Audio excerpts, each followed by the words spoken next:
no, nahihirapan na siya, hindi na siya makapaglakad ng straight na kung walang nag-aakay sa kanya, hirap na siya. So yun naman ang endpoint, no, pag talagang mga ganun na kailangan meron ng mga ibang solution na drastic. But karamihan, no? Sabihin natin, 7 out of 10 ay nagagamot pa ng mga simpleng gamutan para sa arthritis. Dati, Doc, nabanggit mo yung, tandaan ko to, pag rheumatoid arthritis, normally symmetrical na pag parehong siko mamaga, parehong tuhod mamaga. In the case, Doc, ni osteoarthritis, nangyayari rin pala to na parehong tuhod pwedeng magkaroon ng osteoarthritis. Ang tanong ko, Doc, is it caused by people na, for example, sa isang knee nagkaroon ng osteoarthritis, they put more pressure, more weight on the other knee? Kaya yung ba, no, Doc, ang paring reason kaya pati isa nasisira na? Alam mo, very logical question, Sir Boyet, kasi totoo po yun there are people habitually, no, meron silang pinapaboran na side na extremity. Isa po ako doon kunyari, ang aking kaliwang binti and hita, no, is a little bigger compared doon sa right side. Pag ako tumalon, ang aking force nandito sa left side compared to the right side, no? So parang naging habit ko yan, hindi ko alam kung bakit parang it comes to you very naturally, parang your nervous system actually commands that for you without you thinking about it, nadidevelop doon ka talaga. And therefore you load that side more than the other side. Pagka ganon, syempre maaga din nagdi-deteriorate yung mas gamit na parte. Parang parte yan parang piyesa yan ng kotse na kung aling parte ang medyo madalas natatagtag, doon din ang kanyang damage na mas malaki in the shorter period of time, no? So ganun din po 'yon. So totoo 'yon, Sir Boyet, ganun. Ang iba naman din may predisposing factors, no? Yung mga predisposing factors such as congenital deformities, no? Halimbawa, may isang tao pinanganak, bata pa siya, medyo may pagkapiki or medyo may pagkasakang on one side only, no? So may mga variations yung ating normal So hindi naman exactly the same ang hugis ng ating lower extremities, ng ating binti, no?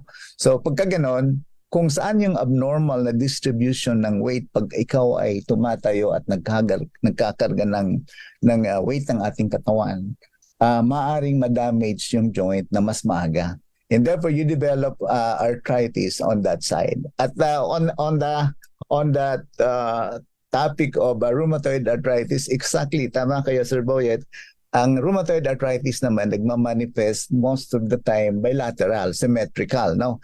Pagka meron ka sa tuhod, sa kaliwa, maya-maya ng konti, meron na sa kanan din, no? Although lilipat yan, it can be in the shoulder, pag nawala sa tuhod, nasa shoulder naman, or it can happen all together. Sabay-sabay sa isang tuhod, sa kabilang tuhod, sa shoulder, sa kabilang shoulder, siko, sa kabilang siko. That is character of rheumatoid arthritis. In contrast doon sa degenerative osteoarthritis, yung arthritis ng pag-iedad natin, ang arthritis ay maaaring mag-develop sa one side only or pwede din na both sides, no? Kaya lang yan ay kung sa tuhod talaga, hindi yan lumilipat, talagang nariyan taga sa tuhod hanggat malagyan ng malapatan ng mga gamot para makontrol ang kanyang mga sintomas. Yung arthritis hindi nawawala, yung sintomas lang ang ating kinokontrol sa arthritis. Naisip ko lang, Doc, no, yung kasabihan o yung naging custom na ng mga nanay, ng mga lola. Bata pa lang, kasi di ba pinanganak daw tayong lahat, parang medyo sakang yung ating leg, Doc. Yung fetal position, Oo, dahil naka 2 kids na ako, Doc, parang lagi kong naririnig na bata pa lang kailangan daw hilutin mo na, masahihin mo na para mag-straighten ng maayos yung mga joints, yung mga buto. May katotohanan ba ito para hindi to mahirapan maglakad or ma-prevent ba ang mga future ng arthritis or pananakit ng tuhod, Doc? Oo. Siguro, in principle, siguro baka meron, pero alam mo, walang pag-aaral na talaga nagpapatunay at magbibigay ng malakas na katibayan na pag ginawa mo yan talaga ay makokorek yung deformity. Kaya ko lang nare-relate na yan ay posible theoretically kasi merong mga kaming ginagawa sa mga mga bata na may tinatawag na Blount's disease. Yung Blount's disease po, abnormality ng pagtubo ng ating buto na naaapektuhan ng tuhod. So, nagsasakang talaga sila progressively. Habang lumalaki yung bata, mas lumalaki yung sakang. So binibigyan namin sila ng brace. Parang itinutulak yung tuhod paloob. Pag sinusuot yung brace, pag naglalakad sila, lalong tinutulak yung tuhod paloob para mabawasan. Ngayon, kung yun ay inaasahan namin na makorek yung pagkasakang. Siguro, in the same token, principle, pag ine-exercise nyo na tinutulak yung binti paloob para pumasok yung tuhod, siguro baka may effect din. Wala lang hong talagang sapat na pag-aaral na nagsasabi sa amin. Wala din sa mga libro namin or even the scientific journals, publications, walang binabanggit tungkol dyan eh. So, kung minsan, kasi ang natatakot tayo mga magulang natatakot kasi yung anak natin parang sa umpisa, parang sakang. That is because of the position of the fetus while inside dun sa ating sinapupunan, nakaposisyon po sila ng parang sakang. Sa paglabas nila parang sakang. Pero nagko-correct po yan as the childhood age, lumalaki, merong spontaneous correction yung sariling katawan natin. Na-observe ko yon sa mga ibang mga pasyente namin na of course sa aming mga doktor na naintindihan namin kung paano yun. We just reassure the parents na in due time magko-correct. And true na, pagdating ng mga 11 to 13 years of age, yung dating piki o yung dating sakang, magiging straight na tuhod. Pwede ng pambinibining Pilipinas talaga yun. Mhm. Minsan narinig ko sa mga text messages na yun daw nila lumalagotok, may tunog.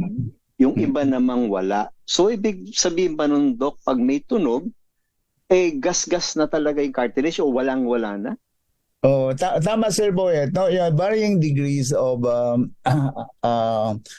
joint or cartilage condition. No, yung cartilage po kasi natin habang nag-age tayo, numinipis. No, bakit numinipis? Kasi ang sinasabi, according to the theory on arthritis, sinasabi na at certain age hindi na tayo capable na mag-repair ng ating cartilage sa loob ng ating joint. No, sa mga bata, specifically below 30 years of age, no, pag meron kang damage sa cartilage, whether yung damage hindi mo naman sinasadya, tumalong ka lang ng mataas, pagbagsak mo may impact sa tuhod, hindi ka naman napilay pero may damage maski papaano konti doon sa cartilage, no, nare-repair yan pag below 30 years of age. At nakita nila yung capability of humans, no, to repair the cartilage sa mga minor injuries, no, nawawala yon pagka sila ay lumagpas na ng 30 years of age, no. So kaya nakikita natin yung arthritis ay nakikita natin as the person becomes an older, no, pagka tumatanda na, kasi hindi na nila nare-repair yung mga dapat i-repair na cartilage na damage. So remember, sa araw-araw nating paggagamit ng ating tuhod, merong bahagyang-bahagya, maski konti-kunting damage, nagpo-propagate yan sa araw-araw, dumadami, no? At kung hindi na natin nare-repair, meron na tayong damage of varying degrees. No? Ang iba,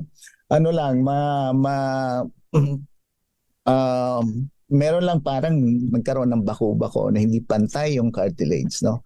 Hindi na pantay yung cartilage. Yung iba nauubos yung cartilage na luminipis at nagkakaroon ng malaking parang uka doon sa surface ng joint at ang naka-expose yung sa ilalim na buto, no? Pagka ganun na ang problema na iba-iba na ang contour ng ating joint, pag gumagalaw tayo, tumutunog.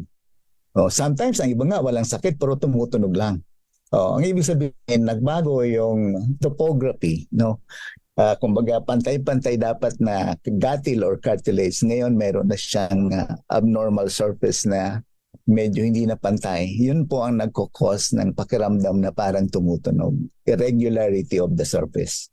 Iba naman yan, Doc, doon sa kusang nagpapatunog ng mga joints. Ewan ko lang kung pati yung tuhod. Oo. Tunogin ko, ha?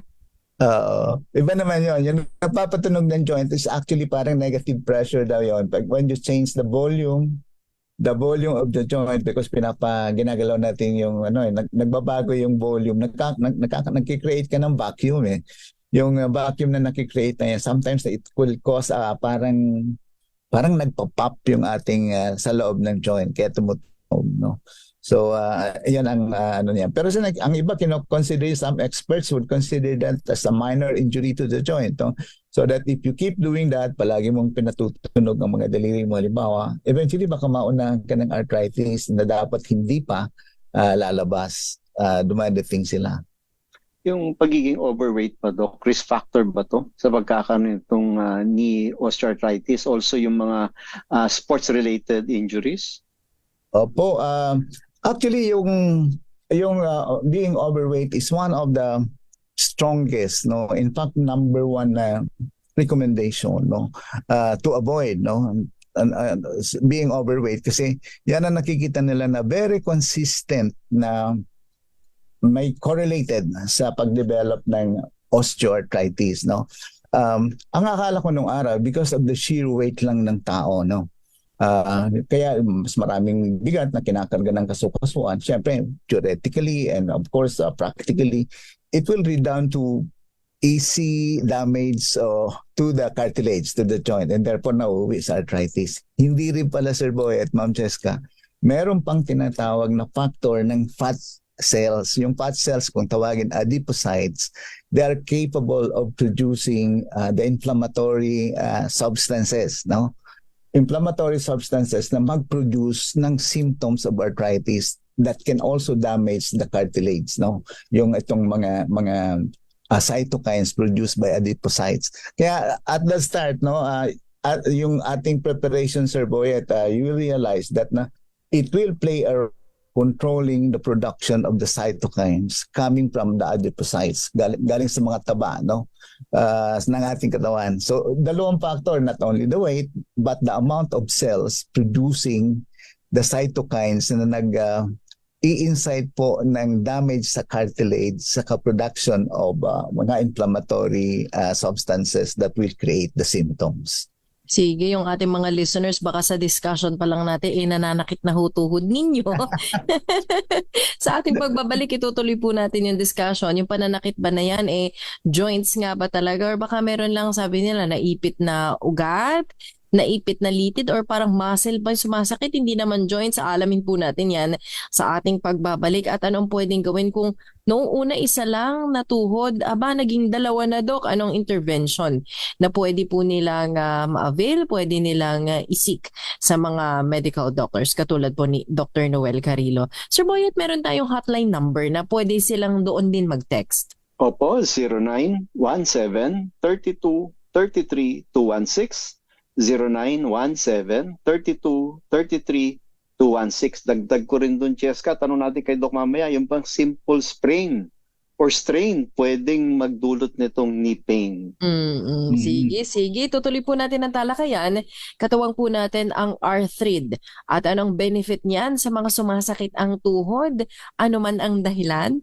At isang orthopedic surgeon po ang ating kasama ngayon sa programang Lunas. Babalik tayo matapos lamang ang ilang paalala. Ang oras na yan ay hatid sa inyo ng Mura lang ang budget sa pag...